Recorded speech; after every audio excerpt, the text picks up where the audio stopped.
Dr. Craig, Jordan Peterson has shared the platform with you, and we've discussed that interaction in previous podcasts. You can check that event on YouTube. He's the author of the well-known book, 12 Rules for Life, and he is professor of psychology at University of Toronto. Recently, he's been wrestling with his beliefs about Christianity after pondering them during a prolonged illness. But Bill, I want to reflect back to 2018 when that event occurred with Rebecca Goldstein and Dr. Jordan. That you still get reaction from that, don't you? Oh, yes. I think that's a fairly popular YouTube video because of his prominence. He attracts a lot of viewers. And we had a really great dialogue, I thought, on the meaning of life. If I think back on that, the difference between us was primarily that I was asking, what is the objective basis for meaning in life? Where I think he was more concerned with, how do we find meaning in life? So I was concerned with whether or not there really is an objective meaning out there to be found. And he took the approach, well, assuming that there is such a thing, how do we find it? And as you can imagine, those two approaches are quite complementary. And so I tried to encourage him to look for the foundation of objective meaning in life in theism. He just did a podcast interview with Jonathan Pageau. Professor Peterson said, what you have, quoting Jordan Peterson now, what you have in the figure of Christ is an actual person who actually lived, plus a myth. And in some sense, Christ is the union of those two things.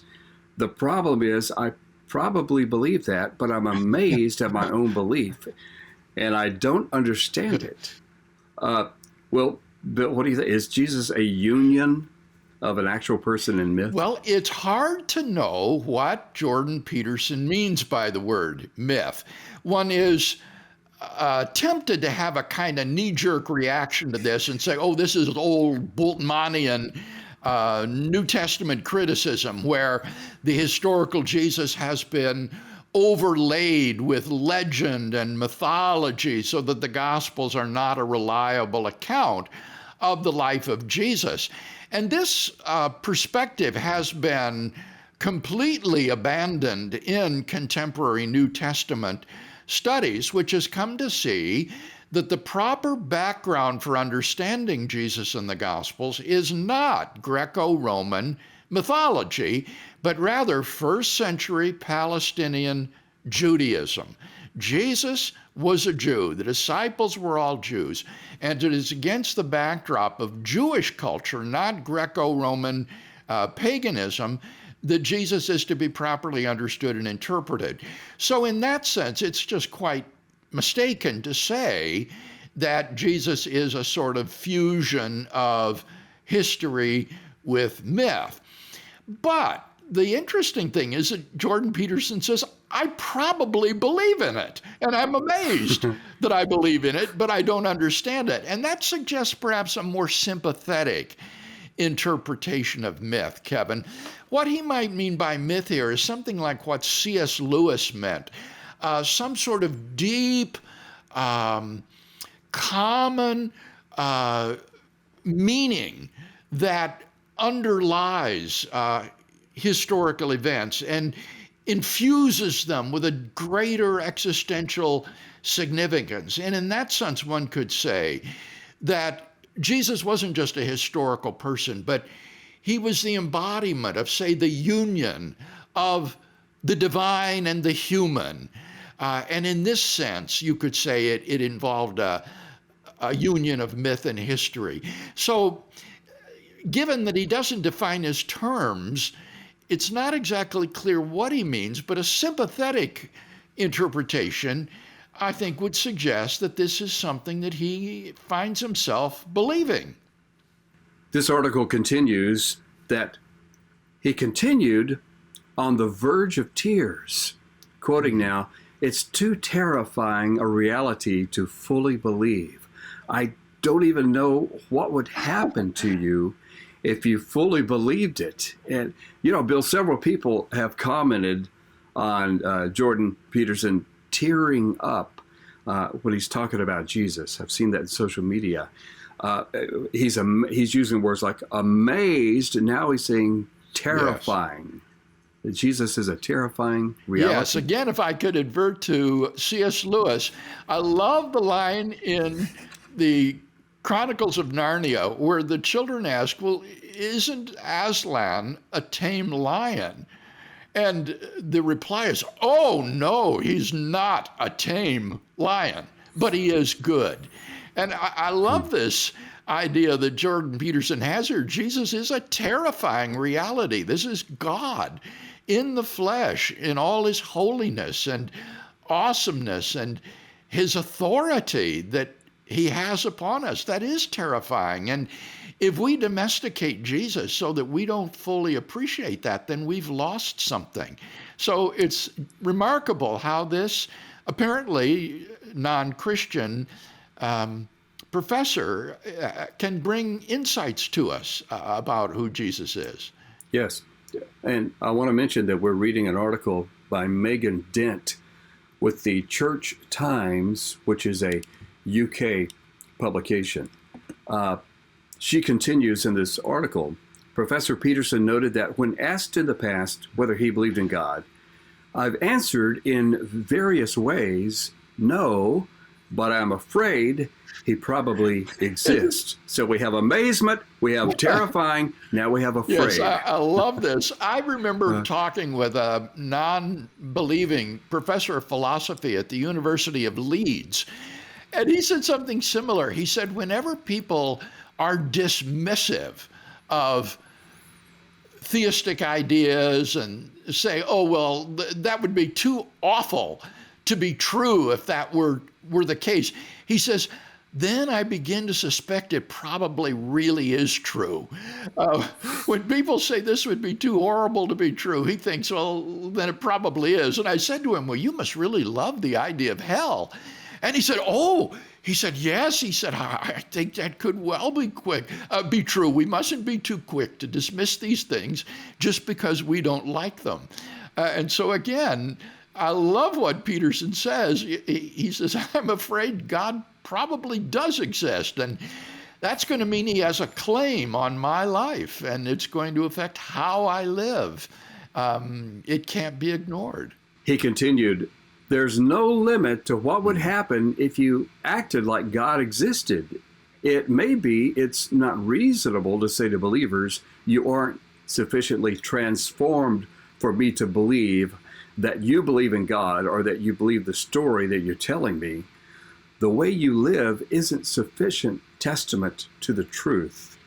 And this gets a little sensitive here, Bill. He continues. He says, people would certainly say that, let's say, about the Catholic Church, or at least the way that it's been portrayed, is that all the sexual corruption, for example, it's like, really, really, you believe that Jesus Christ was the Son of God, and yet you act that way, and I'm supposed to buy your belief? This is the saddest commentary in the article, I think, that he looks at Christians and says, if you really believed what you say you believe, your lives would look different. And that's a scandalous indictment.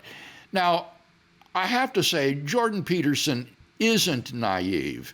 He surely must understand the difference between nominal Christianity and what we might call practicing Christianity, or devoted Christians, or we would say born-again Christians. And certainly there is a kind of cultural Christianity that does not live in accord with the teachings and the example of Jesus. But it would be wrong to brand all Christians with that broad brush, because there are plenty of wonderful Christians in the world who live loving, sacrificial lives, who are not merely nominal believers, but clearly believe what they say they believe and whose lives bear it out. Yeah. And he tends to include himself. You're right. He's not naive about this. Quoting now, he says, "It seems to me that the church is actually quite guilty on that account, the scandals, because the attempts to clean up the mess have been rather half-hearted, in my estimation. Christians don't manifest this, and I'm including myself, I suppose, in that description, the transformation of attitude that enables the outside observer to easily conclude that they believe." Bill, is it reasonable to expect the kind of transformation that he says Christians should possess? I mean, we certainly want to represent Christ well. Absolutely, Kevin. For those who are genuinely born again, who are regenerate Christians and dwelt with the Holy Spirit, there has to be a life transformation that occurs, or that type of faith is empty and futile. You know, the Apostle James in his letter in the New Testament says, faith that has no works, that doesn't manifest itself in works of love, is futile. He says it's dead.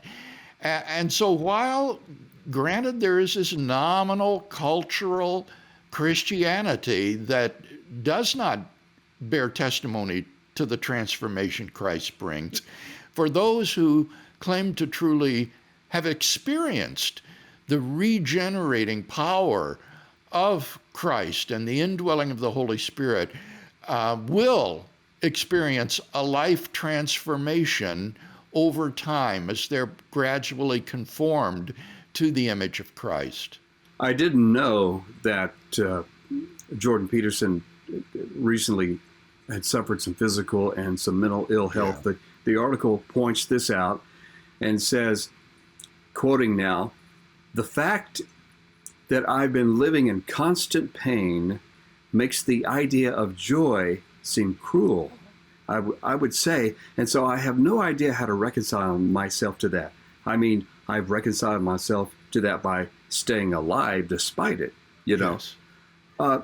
Was it possible to have joy despite pain? You know, I know it is, Kevin, and I do not here speak from experience. I'm not saying, I have had joy in the midst of pain, but there are plenty of wonderful saints who have. I think, for example, of the story of Mabel that Tom Schmidt relates, and that I share in some of my talks on the problem of evil and suffering. A woman who was blind, almost totally deaf, left alone and strapped into a wheelchair in a nursing home with no one to talk to.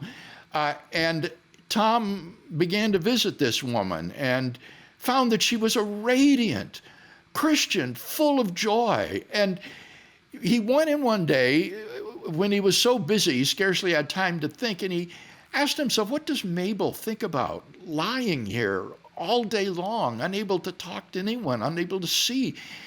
And he went and asked her, he says, "Mabel, what do you think about all day long as you lie here?" And she said, "I think about my Jesus." And Tom said, I thought how difficult it is for me to think about Jesus for just even 5 minutes. And I said to her, "Well, what do you think about Jesus?" And she said, "I think how good he's been to me. I've had a pretty good life, you know." And then she began to sing a hymn about how Jesus is my life, my joy, my all. And it was the most inspiring example of someone with tremendous, profound joy in the midst of pain. And Tom reflected that here was a woman who, in the midst of her suffering, unable to speak, unable to move, unable to talk to anyone, had incredible power. And so I know it's possible. Bill, I wonder how he's defining joy, Joy. If you look at some of his videos, he talks a lot about the pursuit of happiness and how to be happy and content and so on. But I don't know.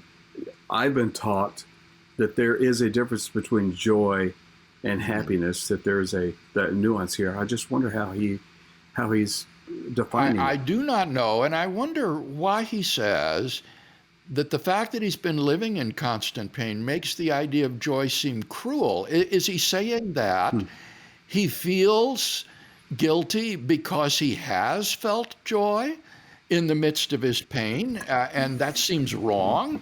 Or is he saying that joy seems to be a will o' the wisp that cannot be obtained, and therefore to hold out hope of joy is cruel? It's just not clear from what he says. But as I say, Kevin, the testimony of so many saints has been that there is a deep-seated joy that can be found even in the midst of horrible suffering. The article continues. Jordan's book, 12 Rules for Life, has sold about 5 million copies. That would give me a lot of joy if I were the author. Professor Peterson has gained prominence as a public intellectual for his confrontational style and views on gender. He doesn't hold the current party line. He's a little more traditional. In articulating his vision of masculinity and personal responsibility, the article says, he has relied heavily on the example of Christian morality and particularly biblical stories. In a series of lectures on the Bible, he said that the flood demonstrated that with upstanding behavior, people could survive chaos. Noah had put himself together and his familial relationships were good, which allowed him to triumph over his circumstances. And then he goes on and says, Cain met his downfall because he lacked a grateful and inquiring posture, whereas Abel's contrasting temperament led to his personal and social success. End of quote there in the article. Well, Bill, can the Bible be read this way? Is it possible God is illustrating universal moral principles through biblical accounts? It seems to be what he's seeing. Yes, and I think that that is quite definitely the case, Kevin, and that many people have told me they have found Jordan Peterson's reflections upon these Genesis narratives to be more meaningful, more helpful to them than sermons that they've heard preached on these narratives. Even if we take these stories not to be literally true, for example, the story of the flood, suppose that the story of a worldwide flood that completely wiped out all terrestrial life on this planet is not literally true. Nevertheless, as Peterson says, there are genuine lessons to be learned from the story of the flood. It can embody deeper theological truths in it that God has to teach us. So quite definitely, just as God can employ poetry or parables, that would be a paradigm example would be parables. They don't need to be literally true in order to convey some moral or theological lesson for us. The article continues. The author says, despite these interests and a Christian following, religious narratives have functioned mainly for Professor Peterson as a means of grounding his Jungian psychological ideas in the history of morality and ritual. Bill, you pushed him a little bit in your dialogue, saying that theism offered the best explanation to basically everything he was trying to say. So come on. Yeah, exactly. And I think that trying to have recourse to Carl Jung's depth psychology and these sorts of forays into psychology aren't ultimately going to get us to the philosophical question of the foundations of meaning in life and objective moral values and truth. Those, I think, need to be grounded in a transcendent realm in God and not simply in Jungian psychology. This article continues. While some Christians have embraced Professor Peterson's writings, others worry about his conflation of Christian and secular ideas. Dr. Justine Woe, a senior research fellow at the Center for Public Christianity, said in an interview with ABC News in 2019 that Professor Peterson has secularized the idea of taking up one's cross, which is pick up your own heavy cross, the heaviest load, and carry that, and it will make you strong. He is dealing with a kind of Christian ethic, but he's channeling it into a self-responsibility, self-actualization message. End of quote there in the article. And Bill, I wonder, despite these warnings, many Christians do appreciate Peterson's respect for biblical stories. And they say that he's opening up the Christian message to those who might otherwise resist it. But what do you think? Is he secularizing the Christian teaching? Well, I fully support learning what we can from him. I think it's great that Christians are gaining new insights into biblical truth through him.